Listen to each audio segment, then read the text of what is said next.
अस्सलाम वालेकुम दोस्तों। मेरा नाम शोएब है और मैं पिछले कई सालों से कनाडा में रह रहा हूँ। आज जिस टॉपिक पे मैं बात करूँगा वो है कि कनाडा में अगर कोई मूव होने का सोच रहा है या मे बी कई लोग कनाडा आना चाह रहे हैं और उनको आइडिया नहीं है कि वो कितना जो है ना कितनी सैलरी होगी उनकी जब वो कनाडा आएंगे। तो आज इस टॉपिक पे बात करेंगे कि कनाडा में अगर आप आएँ तो आपकी कितनी सैलरी हो सकती है। तो सबसे पहले स्टार्ट करेंगे कि कनाडा में अगर आप एम्प्लॉयड हों तो आपकी सैलरी वेरी कर सकती है।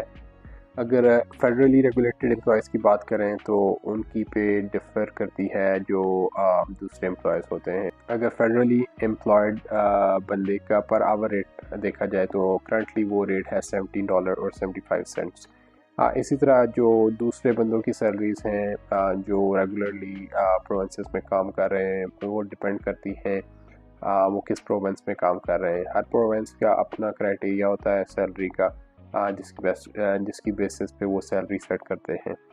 तो करंटली अगर देखा जाए तो अगर लेट्स सी ब्रिटिश कोलंबिया की बात की जाए तो वहाँ पर जो करंट पर आवर सैलरी है वो है $17.85।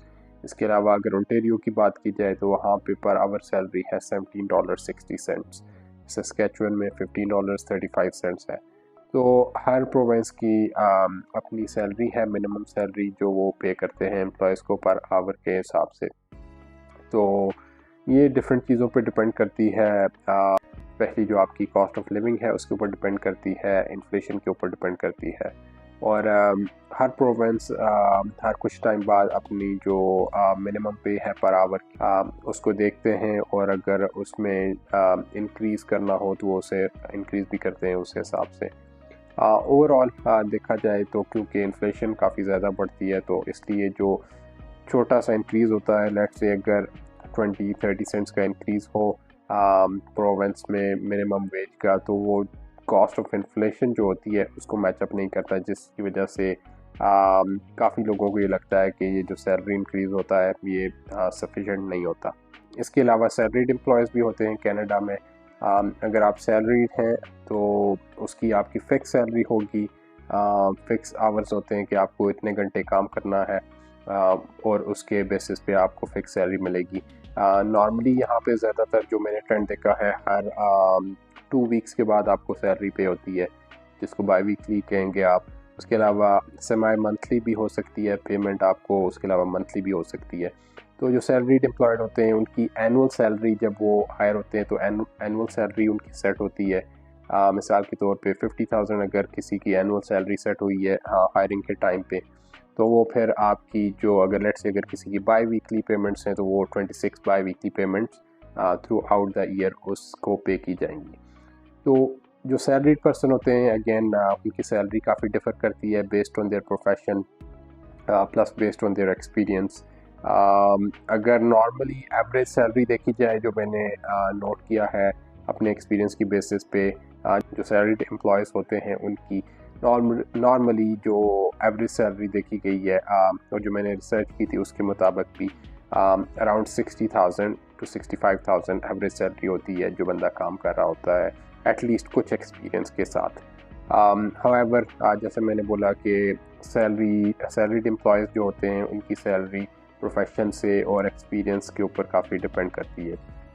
तो मिसाल के तौर पे अगर कोई सॉफ्टवेयर इंजीनियर है तो उसकी स्टार्टिंग सैलरी 65,000 से स्टार्ट होती है और it goes up to around 75,000।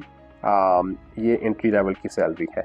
इसी तरह से अगर कोई टीचर है और वो पब्लिक स्कूल में पढ़ा रहे हैं तो उनकी एवरेज कैनेडियन सैलरी जो होगी वो $54,000 से स्टार्ट होगी and it could go up to about $61,000 approximately. Similarly अगर रजिस्टर्ड नर्स है उनकी जो एनुअल सैलरी है वो एक्सपेक्टेड है टू बी अबाउट $70,000। और अगर देखा जाए अगर कोई अकाउंटेंट है फाइनेंस प्रोफेशन में है तो उनकी एवरेज सैलरी 55,000 टू $70,000 है। और ये जो मैंने आपको रेंजेस बताई हैं ये हैं एंट्री लेवल के बंदे के लिए। तो अगर आपका थोड़ा एक्सपीरियंस ज़्यादा है, फॉर एग्जांपल अगर आप मिड लेवल के अंदर आते हैं, आपका 4 से 7 साल का एक्सपीरियंस है तो आपकी सैलरी उससे ज़्यादा होगी। मिसाल के तौर पे अगर सॉफ्टवेयर इंजीनियर्स की बात की जाए तो उनकी सैलरी मिड लेवल के हिसाब से अबाउट 85 टू $110,000 तक होती है कैनेडियन। इसके अलावा अगर जो आप ऊपर जाते जाएं तो आपकी सैलरी काफ़ी बढ़ जाती है, और सीनियर लेवल जो ऑलमोस्ट 8+ ईयर्स के एक्सपीरियंस के साथ होते हैं उनकी सैलरी नॉर्मली देखा गया है कि $100,000 से ऊपर होती है।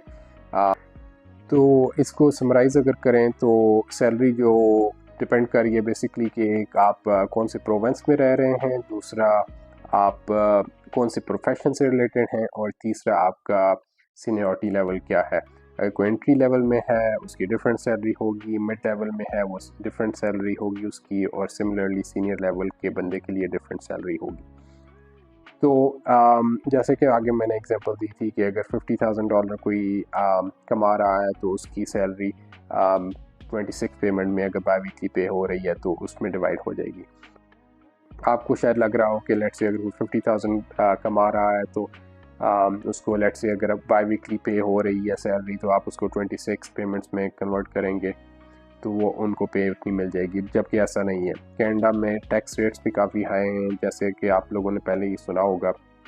जो फेडरल गवर्नमेंट है उनका अलहदा टैक्स है, प्लस जो प्रोविंशियल गवर्नमेंट होती है उनका अलहदा टैक्स होता है। तो कंबाइंड टैक्स रेट काफ़ी हाई होता है, जिसकी वजह से जो आपकी नेट पे आती है आपके अकाउंट में वो काफ़ी कम होती है। तो जैसे जैसे आपकी सैलरी बढ़ती जाती है आपका इनकम टैक्स भी बढ़ता जाता है। मिसाल के तौर पे जो अभी कनाडा में कम से कम फेडरल टैक्स है वो है 15%। अगर आपकी सैलरी $55,867 से कम है तो आपको 15% टैक्स देना पड़ेगा।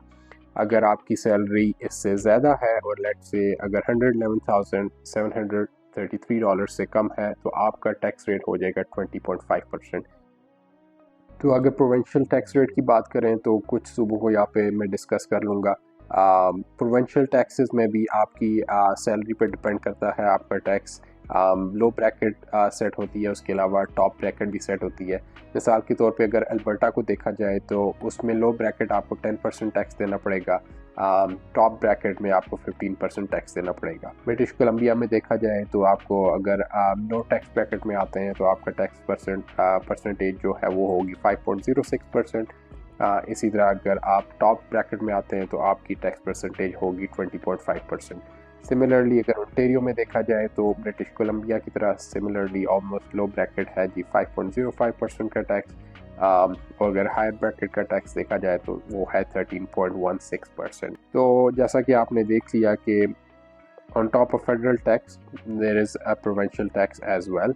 तो इनको कंबाइन अगर आप करें और अगर आप टॉप ब्रैकेट में फॉल करते हैं तो आपका जो कंबाइंड टैक्स रेट होगा वो काफ़ी हाई हो जाएगा। तो मैंने कुछ कैलकुलेशंस करके यहाँ पे ये भी देखा है कि अगर लेट्स से अगर आप टॉप ब्रैकेट में फॉल कर रहे हैं, आपकी इनकम कम्प्लीटली हाई है, उस हिसाब से आपको फेडरल टैक्स भी देना पड़ेगा, उस हिसाब से आपको प्रोविंशियल टैक्स भी देना पड़ेगा। तो उस हवाले से बात करें तो अगर आप ओंटारियो में रह रहे हैं तो उसका आपको कंबाइंड टैक्स रेट पड़ेगा 53.5%। अगर आप अल्बर्टा में हैं आपको 48% जो आपकी इनकम होगी वो टैक्स में चली जाएगी।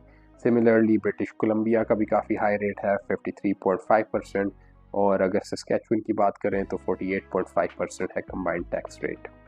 तो अगर मैं बात करूं कि आपकी जो सैलरी है उसकी बेसिस पे आपकी टेक होम पे कितनी रहेगी, तो अगर सिंगल पर्सन है कोई, उसके ऊपर कोई डिपेंडेंट नहीं है, तो अगर स्टैंडर्ड आप टैक्स रेट अप्लाई करें।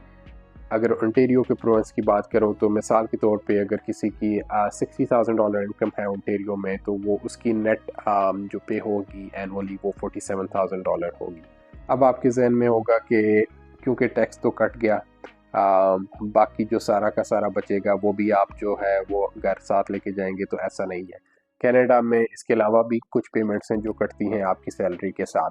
उनमें से एक है कैनेडियन पेंशन प्लान, जिसको हम CPP बोलते हैं, और वो डायरेक्ट पेमेंट कट जाती है आपके पे चेक के साथ ही। तो ये पेंशन प्लान में जो पेमेंट जाती है आपकी, ये पेमेंट ऐड अप होती रहती है, और जब आप रिटायर होते हैं तो फिर आपको गवर्नमेंट की तरफ से CPP मिलती है उस हिसाब से जितना आपने पे किया होता है अपने काम करने के दौरान।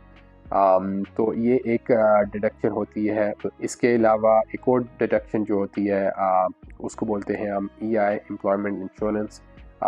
ये भी डिडक्शन अगेन सैलरी के साथ बिल्कुल कट जाती है, और इस डिडक्शन का मकसद ये होता है कि अगर लेट से अगर आपकी एम्प्लॉयमेंट चली जाती है, उसकी डिफरेंट क्राइटेरियाज हैं, अगर आप उसके ऊपर फॉल करते हैं तो फिर आपको ईआई मिलता है।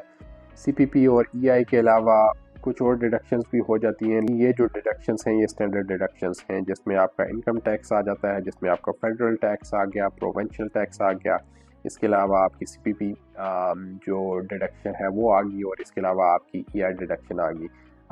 कुछ एम्प्लॉयर्स की मैंडेटरी पेंशन प्लान में कंट्रीब्यूशन होती है, वो भी आपकी डिडक्शन आती है, लेकिन अगेन वो डिपेंड करता है एम्प्लॉयर से एम्प्लॉयर के ऊपर। अगर आप ओंटारियो में रह रहे हैं, आपकी ग्रॉस एनुअल इनकम $50,000 है, 2025 के टैक्स ब्रैकेट्स के हिसाब से आपका जो $5,830 है एनुअली, वो आपका फेडरल टैक्स में चला जाएगा। इसके अलावा आपका ऑलमोस्ट $2,200 ओंटारियो के प्रोविंशियल टैक्स में चला जाएगा। अगर आप सीपीपी की बात करें तो उसमें आपका ऑलमोस्ट $27 to $2,800 जाएगा, और अगर आप एम्प्लॉयमेंट इंश्योरेंस की बात करें तो उसमें आपका ऑलमोस्ट $830 चला जाएगा। तो ये ऐड अप होता है, ऑलमोस्ट जो टोटल डिडक्शंस होंगी आपके एनुअली वो होंगी $11,700। तो इसकी बेसिस पे अगर आप देखें तो आपकी जो एनुअल पे आएगी आपके अकाउंट में वो है $38,334। अगर आप इसको मंथली में कन्वर्ट करें वो बनती है $3,195, और अगर आप बाई वीकली पेमेंट में कन्वर्ट करें तो आपकी बनती है $1,473। तो ये है ब्रेकडाउन। आप अगर कनाडा में हैं तो आपकी कितनी सैलरी हो सकती है, और आपको कितना जो है टैक्सेस पे करने पड़ेंगे, और आपकी बाकी क्या डिडक्शंस होंगी। अगर ये वीडियो आपको पसंद आई है तो kindly please give a thumbs up and subscribe the channel. Thank you so much for watching. Have a good day.